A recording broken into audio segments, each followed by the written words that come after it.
newspaper editor Lasanta Wickrematunge to be one such consequence. In January, two men on a motorcycle stopped his car in the morning rush hour traffic and gunned him down. The attack took place 100 meters away from an Air Force checkpoint in a high-security area. But until today, the gunmen remain at large.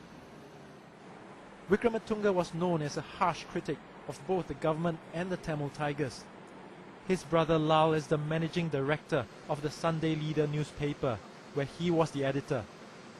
Lal told me gunmen and arsonists have attacked the paper at least 9 times in the past 15 years.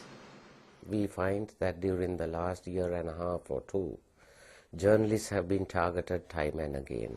So there has been a systematic approach towards journalists which has led them to self-censor, and this, with the impunity that this is done, there has been fear instilled into the journalists.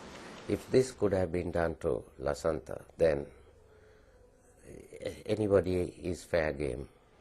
Since 2004, more than 30 people working for Sri Lankan media organizations have been killed.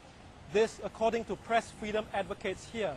And many more have been abducted, assaulted and threatened for their reports on the civil conflict. In last year's Press Freedom Index by Reporters Without Borders, Sri Lanka ranked 165 out of 173 nations. It's the lowest ranking of any democratic country. The lack of independent information on IDP camps has also hampered aid sanctioned by the government. Dr. Vina Aryaratna heads Sri Lanka's biggest NGO that provides basic needs like food and health care for the refugees.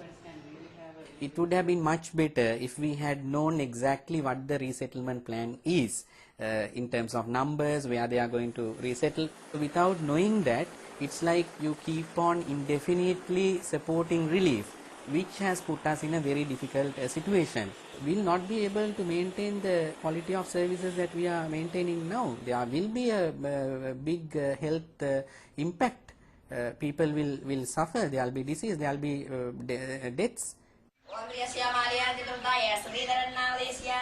Meanwhile in Batticaloa, Sambanda Ayer's prayers were answered.